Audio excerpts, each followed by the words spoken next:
नमस्कार, मी Madhura. Zee helpline सवाल हक्काचा या आमच्या विशेष कार्यक्रमात आपले स्वागत. बातमी बदलापूरमधून. बदलापूरमधील जलद गतीने वाढणाऱ्या कात्रप आणि शिरगाव परिसरात शहर विकासाचे सर्व नियम धाब्यावर बसवले आहेत आणि ह्या ठिकाणी नव्याने इमारती उभारण्याची परवानगी पालिका प्रशासनाने दिली आहे. मात्र या ठिकाणी नैसर्गिक नाल्यातील पाणी वाहून जाण्यासाठी मार्गच न ठेवल्याने सर्व नाले रस्त्यांवरून वाहत आहेत. त्यामुळे ह्याला रस्ता म्हणावं की नाला अशी म्हणायची वेळ आता नागरिकांवर आली आहे.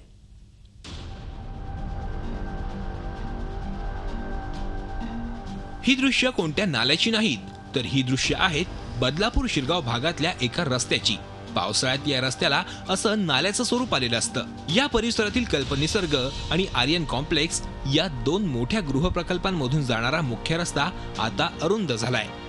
या ठिकाणी असणाऱ्या नैसर्गिक नाल्याचा प्रवाह बंद केल्यानं डोंगरावरून राहणारं सारं पाणी थेट या दोन संकुलामध्ये असणाऱ्या रस्त्यावरून वाहू लागतं. त्यामुळे याला रस्ता म्हणावा की नाला असा सवाल इथल्या रहिवाशांना पडलाय. खूप पाणी वगैरे असतं, त्यात कधी साप वगैरे असतो, कधी दगडावरनं पाय सरकतो. आताच माझी चप्पल तुटली, एक फेकून दिली, निघणं होतच नाही. गाड्या सुद्धा पाणी वगैरे जाऊन बंद पडतात, त्या कशा काढायच्या आम्ही? जसजसा पावसाचा वेग वाढतो तसा इथल्या पाण्याच्या प्रवाहालाही वेग येतो. त्यामुळे लहान मुलांना इथं मोठा धोका आहे. पाणी वाढल्यास या ठिकाणी असणाऱ्या 20 ते 25 इमारतींचा संपर्कही तुटतो. त्यामुळे शाळेतल्या विद्यार्थ्यांची ने-आण करणं जिकरीचं बनलंय. महिलांना तर यासाठी तारेवरची कसरत करावी लागते. जागे अभावी आणि पाण्यामुळे इथं शाळेची बसही पोहोचत नाही. स्त्रीचा तर विचारच न केलेला बरा. शिवाय या पाण्यात सांडपाणी मिसळत असल्यानं रहिवाशांच्या आरोग्याचाही प्रश्न निर्माण झालाय. आम्हाला शाळेत सोडायला वगैरे जाताना सुद्धा त्या मुलांना तिकडे एवढं पाणी बसल्यामुळे बस आणि गाडी वगैरे पण यायला खूप त्रासदायक ठरतं. इकडे इथपर्यंत यायलाही बघत नाही कोण आमच्या इकडे गाडी वगैरे. त्याच्यामुळे आणि मेन म्हणजे तर मच्छर आणि ते सगळं झाल्यामुळे खूप मुलांना डिसीज वगैरे पण स्प्रेड व्हायला लागले. डेंग्यू, मलेरिया हे सगळे त्रास मुलांना सारखं ताप, पिण्याच्या पाण्यामध्ये पण सुद्धा ते मिक्स व्हायला लागले ते पाणी हळूहळू. शिरगाव कात्रप येथील बाहेरून येणाऱ्या डीपी रोडला लागून अनेक प्रकल्पांनी डोंगरावरून वाहणाऱ्या पाण्याचा प्रवाह अडवलाय. त्याचा फटका आता येथे राहणाऱ्या नागरिकांना बसतोय. या संदर्भात नगरसेवक अरुण सुरवळ गेल्या 2 वर्षांपासून पालिका प्रशासनाकडे पाठपुरावा करतायत. त्यांनी मुख्याधिकाऱ्यांकडे या संदर्भात अनेकदा तक्रारी केल्या. मात्र ही समस्या सोडवण्यासाठी कोणत्याच उपाययोजना करण्यात आल्या नाही. गेल्या 2 वर्षापासून सातत्याने या प्रश्नाविषयी मी सभागृहात मांडतोय. प्रत्येक मीटिंगला हा प्रश्न सभागृहामध्ये मी उपस्थित केलेला आहे आणि पण प्रशासन याच्याकडे अगदी सहजपणे दुर्लक्ष करतं. अखेर हतबल झालेल्या सुरवळ आणि येथील नागरिकांनी झी हेल्पलाईनची मदत घेतली. झी हेल्पलाईनच्या टीमनं प्रत्यक्ष या ठिकाणी जाऊन या रहिवाशांची समस्या जाणून घेतली. त्यानंतर कुळगाव बदलापूर नगरपालिकेचे नगराध्यक्ष वामन म्हात्रे यांच्या निदर्शनास ही बाब आणून दिली. त्यांनी तात्काळ अधिकाऱ्यांना संबंधित बांधकाम व्यावसायिकांवर कारवाई करण्याचे आदेश दिले आणि लवकरात लवकर ही समस्या सोडवण्याचं आश्वासन दिलं. मी स्वतः त्या रस्त्याची पाहणी केलेली आणि टाउन प्लॅनर मुख्याधिकाऱ्यांनी दुर्लक्ष केल्यामुळं हा प्रॉब्लेम निर्माण झालेला आहे. तरी मी सभागृहामध्ये त्यांना असे आदेश दिलेले आहेत की पुन्हा त्या नॅचरल फ्लोचं सर्वे करून जी बांधकामं आडवी येतील ते तोडून टाकण्याचे आदेश मी दिलेले आहेत. झपाट्यानं विकसित होणाऱ्या बदलापूरमध्ये घरं घ्या अशी जाहिरातबाजी सध्या सुरू आहे. बदलापूर पालिकेतील नगररचना विभागाच्या अधिकाऱ्यांना हाताशी धरून अनेक बांधकाम व्यावसायिकांनी अगदी नाल्यावरच आपले गृहप्रकल्प उभारले. इतकंच नाही तर अनेक ठिकाणी नाल्याचा प्रवाहच अरुंद करून तो बदलण्याचाही प्रयत्न करण्यात आलाय. वेळीच या प्रकाराला आळा न घातल्यास या भागाला मोठा धोका निर्माण होऊ शकतो. त्यामुळे अशा अनधिकृत बांधकामांबद्दल झी हेल्पलाईन सदैव आवाज उठवतच राहील, कारण सवाल सामान्य नागरिकांच्या हक्काचा आहे. चंद्रशेखर भुयार, झी मीडिया, बदलापूर. आता अशा एका गावाची कहाणी ज्या गावाला स्वातंत्र्यापासून आजपर्यंत साधा नदीवरील पूल किंवा रस्ताही मिळालेला नाही. या गावाची समस्या पहा आणि तुम्हीच ठरवा, खरंच आपण प्रगतीच्या वाटेवर आहोत का? शिरूर कासार या तालुक्यातलं हे रामगिरवाडी गाव. गावाची लोकसंख्या अदमासे 1500 इतकी. मात्र गेली कित्येक वर्ष या गावाला रस्ताच नाही. गावातून जाणाऱ्या सिंदफना या नदीतून हे गावकरी वाट शोधतात. गावातले 55 वर्षीय दशरथ बारगजे यांचं संपूर्ण आयुष्य याच गावात गेलं. त्यांच्या काळात रस्ता काही झाला नाही. मात्र सध्या त्यांच्या नातवंडांना शाळेत पोहोचवण्यासाठी त्यांना तारेवरची कसरत करावी लागते.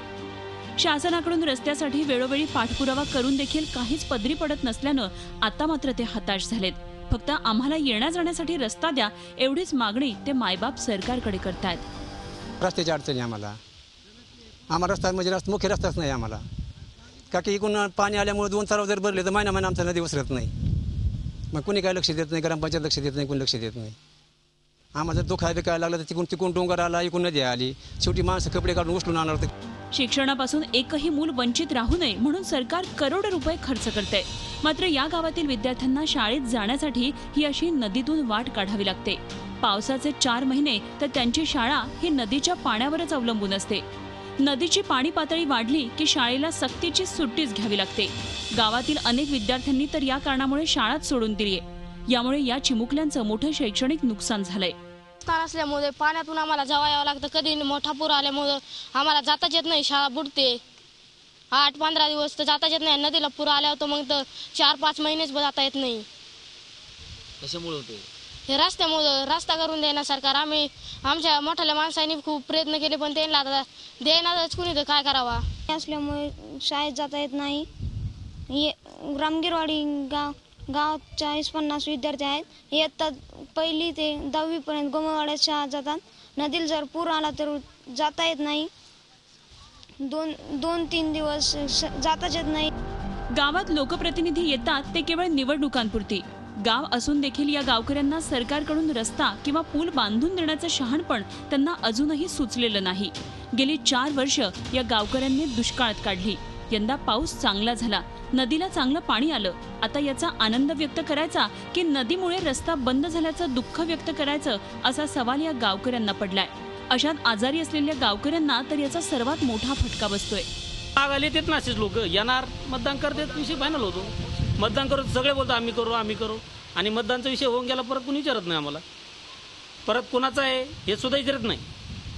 हे रामगिरवाडी वस्तीचं हे दुर्भाग्य एवढं. यायला रस्ता नाही, जायला रस्ता नाही, काही नाही. शाळातले मुलं बाल इथं हे होत येतं, थांबत येतं, जाता येत नाही, काही नाही. आमचे लग्न एवढं झाले, आमचे जन्म गेले, आमच्या नातांडा परतांडाचे चालले तर त्याच्यात तरी आम्हाला रस्त्याची सुधारणा नाही ना काही. या रस्त्यासाठी इथल्या गावकऱ्यांनी अनेकदा निवेदनं दिली पण प्रत्येक वेळी त्यांची आश्वासनांवर बोलवण करण्यात आली. निवडणुकी व्यतिरिक्त लोकप्रतिनिधी इथं फिरकतही नाहीत अशी तक्रार इथल्या गावकऱ्यांनी केली आहे. अखेर या वैतागलेल्या गावकऱ्यांनी झी हेल्पलाईन मार्फत या समस्येला वाचा फोडायचं ठरवलं. गावकऱ्यांची तक्रार येताच झी हेल्पलाईनच्या टीमनं तातडीनं रामगिरवाडी गाठलं. इथल्या गावकऱ्यांची भेट घेतली. त्यांची समस्या खरोखरच गंभीर होती. त्यामुळे क्षणाचाही विलंब न करता झी हेल्पलाईनच्या टीमनं जिल्हाधिकाऱ्यांची भेट घेतली. या गावाच्या रस्त्याची कैफियत जिल्हाधिकाऱ्यांपुढे मांडली. त्यांनीही तातडीनं या प्रकरणाची दखल घेतली आणि सदर गावाची पाहणी करून तातडीनं रस्त्याचा प्रश्न सोडवण्याचं आश्वासन झी हेल्पलाईनला दिलं. जिल्ह्याचे सर्व गाव, प्रत्येक मोहल्ला, वार्ड जे आहे एकमेकांशी एक चांगल्या प्रकारचे रोड आणि पूल्स जोडून म्हणजे प्रत्येक वर्षी असं करण्याचे प्लॅन आहे. म्हणून मला असं वाटतं की याच्यावर नक्कीच आमचं जो डिपार्टमेंट आहे ते लक्ष देऊन लवकरच याच्यावर कारवाई करतील आणि स्वतः म्हणजे माझे अधिकारी त्या ठिकाणी जाऊन व्हिजिट करतील आणि त्या कामाचे अंदाजपत्रक तयार करून आपण यावर्षी आपल्या काममध्ये घेऊ त्याला. जिल्हाधिकाऱ्यांच्या आश्वासनानंतर आता रामगिरवाडीच्या रस्त्याचा प्रश्न लवकरच निकाली लागेल अशी आशा करायला काहीच हरकत नाही. मात्र एकीकडे स्मार्ट सिटीचं स्वप्न पाहणाऱ्या सरकारचं खेडेगावांकडे कसं दुर्लक्ष होतंय हे या निमित्तानं उघड झालंय. अशी अनेक गावं मूलभूत सुविधांपासून आजही वंचित आहेत. अशा गावांच्या समस्या सोडवण्यासाठी झी हेल्पलाईन सदैव तत्पर राहील. कारण सवाल गावकऱ्यांच्या मूलभूत हक्काचा आहे. लक्ष्मीकांत रुईकरसह bureau report, Zee media, Beed. Bhandara शहरातील राणी लक्ष्मीबाई वॉर्डात पाण्याच्या प्रश्नानं गंभीर रूप धारण केलं होतं. या वॉर्डात अर्धवट बांधलेली पाण्याची टाकी शोभेची वस्तू बनली होती. पाणी प्रश्नाबाबत प्रशासन गंभीर नव्हतं. त्यामुळे अखेर या रहिवाशांनी मदत घेतली ती झी हेल्पलाईनची. भंडारा शहरातला हा राणी लक्ष्मीबाई वॉर्ड. या वॉर्डाची लोकसंख्या साधारणतः 1000 इतकी. मात्र इथं नियमित पाणी पुरवठा होत नसल्यानं इथल्या रहिवाशांचा दिवस उजाडतो तो पाणी भरण्यासाठी. सायकल, मोटारसायकल असं मिळेल ते वाहन घेऊन तर काहींची पाण्यासाठी पायपीटही सुरूच असते. यामध्ये म्हाताऱ्यांपासून लहानग्यांपर्यंत साऱ्यांचाच समावेश असतो. उन्हाळा असो की पावसाळा, पाण्यासाठी ही धावपळ सुरूच असते. आणि एवढी धावपळ करून पाणी मिळेलच याचीही शक्यता फारच कमी. आणि म्हणूनच इथले काही नागरिक तर अक्षरशः एक दिवसाआड आंघोळ करतात. या वॉर्डात नगर परिषदेने पाण्याची व्यवस्था केली खरी, मात्र नगर परिषदेच्या नळाला पाणी येईल असा दिवस कधीच निघाला नाही. मात्र असं असताना सुद्धा ज्याच्याकडे नळाचं कनेक्शन नाही त्यांना सुद्धा पाणी कर 50 रुपये हा द्यावाच लागतो. वॉर्डातील पाण्याची भीषण समस्या पाहता इथल्या तत्कालीन नगरसेवकांनी 2006 ते 2007 ला दलित वस्ती सुधार योजनेअंतर्गत पाण्याची टाकी बांधण्याचा निर्णय घेतला. पाण्याची टाकी बांधण्यात येत असल्यामुळे या भागात पाण्याची समस्या कायमची सुटेल असा विश्वास इथल्या नागरिकांना वाटू लागला.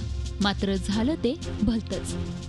आणि स्ट्रक्चर तयार झाल्यानंतर त्या कंत्राटदाराचे या लोकांनी पैसे दिले नाही असा त्या कंत्राटदाराचा म्हणणं होता आणि यांनी ही टाकी या ठिकाणी अधुरीच ठेवली. नगराध्यक्ष, सीओ किंवा आणि छोटे अधिकारी आणि नगरसेवक यांनी संगमत करून ह्या टाकीचा पूर्ण गोळबंगाल केला या ठिकाणी आणि ही टाकी अशीच अपुरी ठेवलेली आहे असा एक माझ्या कागदपत्रानुसार त्यांच्यावर आरोप आहे. म्हणजे भरपूर त्रास आहे. आंघोळी करता पाणी आता नळाची काही सुविधा नाही, बोरिंग आहे, बोरिंग पण बंद आहे, म्हणजे भरपूर त्रास होतो. उन्हाळ्यात कशी सिच्युएशन? उन्हाळ्यात तर साहेब आंघोळी करता पाणी नाही राहत. दलित वस्ती सुधार अंतर्गत या ठिकाणी अंदाजे 5 लाख रुपये खर्च करून पाण्याची टाकी बांधण्यात आली. मात्र अद्यापही या टाकीचं बांधकाम झालंच नाहीये. टाकीच्या नावाने इथे उभे राहिले ते केवळ असे खांब. आणि याबाबत नागरिकांनी वारंवार तक्रारी केल्या, मात्र नगरसेवकांमधून मिळाली केवळ आश्वासनं. तब्बल 10 वर्ष झाली, मात्र पाण्याची टाकी काही बांधण्यात आलीच नाही. पाण्याचा इतका त्रास आहे की सकाळी उठल्यापासून पाण्याचंच खूप टेन्शन होते. प्रत्येक बाई ही पाण्याने खूप त्रासलेली आहे. सकाळी उठून तिला पाण्याला जावंच लागते आणि पाणी न आल्यामुळे तिला ढोल्यावरती तर पहिल्यांदाच जावं लागते. सगळे घरातले कामं टाकून अगोदर पाण्याची व्यवस्था करावं लागते. सर, एवढं पैसे खर्च करून टाकी बनवली पण याचा काहीच उपयोग झाला नाही ना. आम्हा महिलांना महिलांना वार्डातल्या सगळ्याच महिलांना आम्हाला त्रास आहे पाण्याचा. सर्वात मोठी गोष्ट म्हणजे आम्ही सकाळी उठल्याबरोबर पाण्याची व्यवस्था करावंच लागते आणि पाणी नसल्यामुळे घरातले सगळेच कामं रखडून राहते. अखेर इथल्या वैतागलेल्या रहिवाशांनी थेट झी हेल्पलाईनकडे तक्रार केली. या रहिवाशांची तक्रार येताच झी हेल्पलाईनची टीम राणी लक्ष्मीबाई वॉर्डात पोहोचली. झी हेल्पलाईनच्या टीमने इथल्या रहिवाशांची भेट घेतली, त्यांच्याकडून पाणी प्रश्नाबाबत माहिती घेतली. 10 वर्षांपासून इथल्या पाण्याच्या टाकीचं काम रखडलं होतं. शिवाय वॉर्डात एकच बोरवेल होती, त्यामुळे इथल्या रहिवाशांचे पाण्याविना मोठे हाल होत होते. आणि त्यात धक्कादायक बाब म्हणजे पाणी मिळत नसूनही नगर परिषद त्यांच्याकडून पाणीपट्टी वसूल करत होती. संबंधित अधिकाऱ्यांना गेल्या 10 वर्षांपासून हे रहिवासी निवेदन देत होते, मात्र त्याचाही काहीच उपयोग होत नव्हता. अखेर या रहिवाशांची तक्रार घेऊन झी हेल्पलाईनची टीम थेट भंडारा नगर परिषदेच्या कार्यालयात पोहोचली. नवनियुक्त मुख्याधिकारी अनिल अढागळे यांची आम्ही भेट घेतली. पाणी प्रश्नाबाबत त्यांच्याकडे विचारणा केली. या चौकशीनंतर त्यांनी दिलेली माहिती ही धक्कादायक होती, कारण नगर परिषदेकडून या वॉर्डात कोणत्याही प्रकारच्या टाकीचं बांधकाम करण्यात आलंच नव्हतं. त्यामुळे या बांधकामात मोठ्या प्रमाणात अपहार झाल्याचं उघड झालं.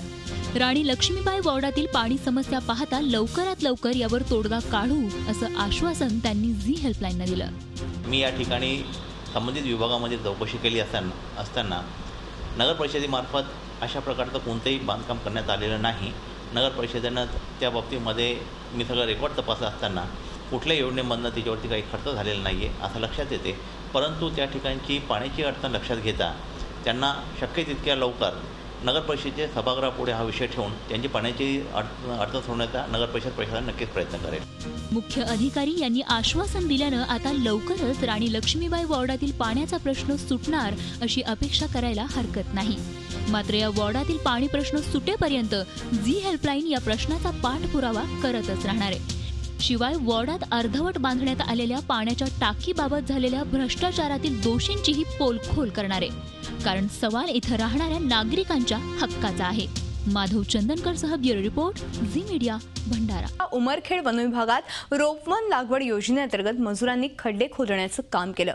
मजुरांनी भर उन्हाळ्यात घाम गाळून काम केलं, मात्र या मजुरांच्या हक्काचे पैसे मात्र त्यांच्या पदरी पडलेच नाहीत. अखेर या मजुरांनी मदत घेतली ती झी हेल्पलाईनची. वनविभागाच्या रोपवन लागवड योजनेअंतर्गत यवतमाळच्या उमरखेड वनविभागात मजुरांकडून खड्डे खोदण्याचं काम करून घेण्यात आलं. काम मिळत नसल्यानं शेकडो मजूर पोटा पाण्यासाठी उन्हातानात राबले. उमरखेडमधील 17 गावातील मजुरांनी हे काम केलं. मजुरांना काम करतेवेळी 5 रुपये प्रति खड्डा याप्रमाणे मोबदला मिळेल असं वनाधिकाऱ्यांकडून सांगण्यात आलं होतं. मात्र काम होऊन बरेच दिवस उलटले तरी मजुरांना काही मजुरी मिळालीच नाही. मोबदल्यासाठी या मजुरांनी अनेकदा वनपरिक्षेत्र अधिकारी कार्यालयाची उंबरठे झिजवले. मात्र प्रत्येक वेळी त्यांची टोलवाटोलवी करण्यात आली. या प्रकरणी वरिष्ठ कार्यालयात दाद मागितली असता मजुरीच्या दरातील धक्कादायक तफावत उजेडात आली. मजुरांना 5 रुपये प्रति खड्डा असा कामाचा दर सांगण्यात आला होता. मात्र हा दर प्रति खड्डा 18 रुपये असल्याचं वरिष्ठ कार्यालयाकडून कळलं. मजुरांची ही मोठी फसवणूक होती. मजुरांच्या अज्ञानाचा फायदा घेत वनाधिकाऱ्यांनी त्यांच्या मेहनतीचे पैसे हडप केले होते. शिवाय उरलेली रक्कम देखील या मजुरांना देण्यात आली नव्हती. 22,000 खड्डे खदल्यानंतर आणखी पुन्हा 14,000 खड्डे खदले आणि खड्डे खदूनही वारंवार साहेबाकडे सांगितलं, साहेब आम्हाला पैसे द्या, वारंवार आम्हाला पैशाची फसवणूक करत गेले. आज नाही उद्या नाही परवा, सकाळपासून संध्याकाळपर्यंत काम करतो. म्हटलं घरी लेकर बाळा काय खातील आमचे, तुम्ही आज उद्या करता म्हणलं आम्हाला पैसे म्हणून असं सांगितल्यानंतर आणि ते अजून आमची त्या पैशाची पूर्तता झालेली नाही. आम्हाला 18 रुपयानं रेट असं सांगितलं नाही, पहिल्यानं 5 रुपयाप्रमाणे आम्हाला रेट दिलं. त्याच्याबद्दल आम्ही 18,000 खड्डे करले. 18,000 खड्डे करून असून बी आम्हाला पूर्ण पैसे भेटले नाही त्याचे. म्हणून आम्ही तक्रार आमच्या पंचायत समिती सदस्य साहेबाकडे गेलो. पुन्हा त्यांना आम्ही निवेदन दिला, साहेब म्हणून आमचे एवढे पैसे भेटले नाही आम्हाला. वन विभागाच्या कार्यालयात चक्रा मारून आणि तक्रारी करून थकलेल्या या मजुरांनी हक्काच्या मोबदल्यासाठी झी हेल्पलाईनशी संपर्क साधला. हजारो खड्डे खोदूनही न थकलेले मजूर मजुरीसाठी वन विभागात चक्रा मारून मात्र थकले होते. या मजुरांची कैफियत ऐकल्यानंतर झी हेल्पलाईनच्या टीमनं वन विभागाचं कार्यालय गाठलं. मात्र इथले अधिकारी उपलब्ध होईना. झालेल्या प्रकाराबाबत उत्तर देण्यासाठी हे अधिकारी सतत टाळाटाळ करत राहिले. त्यामुळे झी हेल्पलाईनच्या टीमनं या विभागाचे आमदार राजेंद्र नजरधने यांना गाठलं. मजुरांवर झालेला अन्याय त्यांच्या कानावर घातला. हा सारा प्रकार धक्कादायक असल्याचं म्हणत त्यांनी दोषी अधिकाऱ्यांवर कारवाई करण्याचं आश्वासन दिलं. 8 दिवस काम करून झाले होते. ते 8 दिवसानंतर त्याला पैसे न दिल्यामुळे ते लेबर माझ्याकडे आले आणि त्याला 5 रुपये 50 पैशाप्रमाणे त्यांनी दर ठरवलेलं होतं. ते दर त्यांना पूर्ण पैसे त्याची चुकती झालीच नाही. तरी मी नंतर वारंवार त्याचे पैसे चुकीत न झाल्यामुळे वारंवार मी अधिकाऱ्याकडे गेलो. त्या तरटेकर नावाचा एक रेंजर आहे, त्याला म्हटलं बा की माझ्या लेबरचे तुम्ही 5 रुपये 50 पैसे दरात जे आहे त्याच्या पूर्ण पैसे द्या. तरी त्यानं त्याचे पैसे चुकती केली नाही. आणखीन 50% त्याच्याकडे पैसे राहिले असतात. तर त्याचे पैसे त्याला वेळेवर भेटले पाहिजे. यामध्ये मी या राज्याचे वनमंत्री सुधीरभाऊ मुनगंटीवार यांच्याकडे मी माझ्या लेटर पॅडवर सुद्धा कळवलेलं आहे की वनमजुरासोबत या ठिकाणी नर्सरी जी रोपवाटिकेच्या याच्यातून आपण वृक्षारोपण करतो त्यामध्ये मजुरांना न्याय मिळवण्यासाठी आपण केलं आणि याच्यात दोषी कोणीही आढळल्यास तो संबंधित अधिकारी असतील, त्यांचे कनिष्ठ अधिकारी असतील, त्या दोषी असेल त्याच्यावर निश्चितच कारवाई होईल. आता आमदारांनीच आश्वासन दिल्यानं आपल्या हक्काची मजुरी मिळेल अशी अपेक्षा या मजुरांना आहे. मात्र जोपर्यंत या गरिबांची मजुरी त्यांना मिळणार नाही आणि या प्रकरणातील भ्रष्ट अधिकाऱ्यांवर कारवाई होणार नाही तोपर्यंत झी हेल्पलाईन स्वस्त बसणार नाही. कारण सवाल गरीब मजुरांच्या हक्काचा आहे. Shrikant Raut, Zee media, Yavatmal. दुष्काळानंतर जालन्यातल्या शेतकऱ्यांसमोर वेगळंच संकट उभं राहिलंय. वन्यजीवांमुळे शेतीचं मोठं नुकसान होऊ लागलं आणि त्यामुळे हे शेतकरी देशोधडीला लागले. वन्यजीवांपासून होणाऱ्या नुकसानाची भरपाई मिळावी यासाठी अखेर ह्या शेतकऱ्यांनी झी हेल्पलाईनची मदत घेतली. पिकांची पेरणी करून जेमतेम 1 महिना उलटत नाही तोच हरिण आणि रानडुकरांसारख्या वन्यजीवांनी शेतकऱ्यांच्या पिकांमध्ये धुडगूस घालण्यास सुरुवात केली आहे. त्यामुळे जालना जिल्ह्यातील नेर, माणेगाव, मौजपुरी, खोडेपुरी आणि मोतीगव्हाण या गावातल्या शेतकऱ्यांच्या संकटात आणखीन भर पडली आहे. आधीच दुष्काळानं तोंडचं पाणी पडलं होतं. यंदा पाऊस चांगला झाला म्हणून बळीराजा आनंदात होता. मात्र वन्यजीवांच्या रूपानं तो आनंदही दीर्घकाळ टिकू शकला नाही. वर्षी थोडी निसर्गाने बाहेर राखली आणि कुठेतरी माल दिसा लागला आणि त्यात हे असे वन्यप्राणी त्याचं नुकसान करायला लागली. तरी मी आपल्या चॅनलच्या माध्यमातून हे सांगू इच्छितो की या वन विभाग अधिकाऱ्यांनी लक्ष द्यावे आणि हे जे मालाची नुकसान होती ही नुकसान थांबण्यात यावी एवढीच माझी विनंती आहे. वन्यजीवांपासून आपल्या शेताचं रक्षण व्हावं म्हणून माणेगावच्या नारायण जाधव यांनी आपल्या सोयाबीनच्या पिकाभोवती कुंपण घातलं. पण या कुंपणालाही हे वन्यजीव दाद देईना. आधीच अल्पभूधारक असलेले नारायण जाधव या नुकसानीमुळे देशोधडीला लागलेत. जनावर येते सर खाऊन जावं लागले. आता हे 30 किलो बी मी आणलेलं आहे लोकांकडून महागा मोलाचं, त्याला जवळपास 1 क्विंटल बी मला वापस द्यायचंय. आणखीन सोयाबीन निघल्याच्या नंतर हे कुठून द्यायचं बाबा. आमच्या आता एकाचे 2 चिरून केले, दोघीकडे 2 बसले, तर मग तरी जमन. आता काम धंदा करायचा का हे राखीत बसायचं. मला सांगा तुम्ही, जीव सगळा कासावीस आला इथं मेटाकुटीला आलो. परिसरातील प्रत्येक शेतकऱ्यांची हीच व्यथा आहे. कुणाचं पीक हरणांनी खाल्लं तर कुणाचं रानडुकरांनी. त्यामुळे आता करायचं काय असा सवाल या शेतकऱ्यांना पडलाय. या शेतकऱ्यांनी झालेल्या नुकसानीबाबत वन विभागाकडे तक्रारही केल्या, पण उपयोग काहीच नाही. अखेर या शेतकऱ्यांनी झी हेल्पलाईनची मदत घेतली. आता वारंवार तक्रार करून बी कोणी काही दखल घेत नाही. आता काय करायला पाहिजे. याचे नुकसान भरपाईची काहीतरी तरतूद काहीतरी करायला पाहिजे सरकारने. आता एवढंच बोलू इच्छितात. बघ दुसरं काय, सरकारने याच्याबद्दल काहीतरी उपाययोजना करावं, बस एवढीच इच्छा आहे. बळीराजा आणि वन्यजीवांच्या अस्तित्वाचा प्रश्न असल्यामुळे झी हेल्पलाईनच्या टीमनं तातडीनं या प्रकरणाची दखल घेतली. झी हेल्पलाईनच्या टीमनं शेतकऱ्यांची ही समस्या वनपरिक्षेत्र अधिकाऱ्यांपुढे मांडली. नुकसानग्रस्त शेतीचे पंचनामे करून संबंधित शेतकऱ्यांना नुकसान भरपाई देऊ असं आश्वासन त्यांनी झी हेल्पलाईनला दिलं. शेतकऱ्यांचे ज्यांचे अर्ज आपल्याकडे प्राप्त झाले त्यांच्या शेतात जाऊन त्यांच्या झालेल्या नुकसान भरपाईची पाहणी करून त्यांच्या ज्या GR प्रमाणे ज्या याच्यात बसत असेल तेवढी नुकसान भरपाई आपण त्यांना देत असतो आणि आतापर्यंत दिलेली आहे आणि याच्या पुढे देत राहणार. वनपरिक्षेत्र अधिकाऱ्यांनी नुकसान भरपाईचं आश्वासन दिल्यानं हा प्रश्न तर इथे मिटलाय. मात्र यापुढे शेतीचं नुकसान होऊ नये यासाठी शेतकऱ्यांनीही काळजी घेणं आवश्यक आहे. कारण दुष्काळाचा फटका जसा माणसाला बसला तसाच तो वन्यजीवांनाही बसलाय. त्यामुळे शेतकऱ्यांसोबत या वन्यजीवांचं अस्तित्वही धोक्यात आलंय. अशावेळी निर्माण होणारा मानव आणि वन्यजीवांचा संघर्ष टाळण्यासाठी साधे साधे उपाय करणं आवश्यक आहे. शेताभोवती पडद्याचं कुंपण घाला. शेतात ठिकठिकाणी बुजगावणी उभारा. शेताभोवती चर किंवा भिंत बांधा.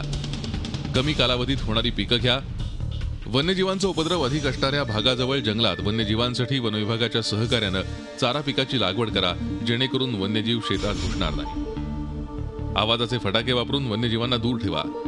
कुंपणाला काचेच्या बाटल्या बांधा, जेणेकरून कुंपण ओलांडताना आवाज होऊन वन्यजीव आल्याची चाहूल लागेल. असे साधे सोपे उपाय करूनही वन्यजीवांना शेतापासून दूर ठेवणं सहज शक्य आहे. त्यामुळे वन्यजीवांना हानी होणार नाही आणि शेतीचं नुकसान होणार नाही. Nitesh Mahajan, Zee media, Jalna. Zee 24 तास रहा एक पाऊल पुढे.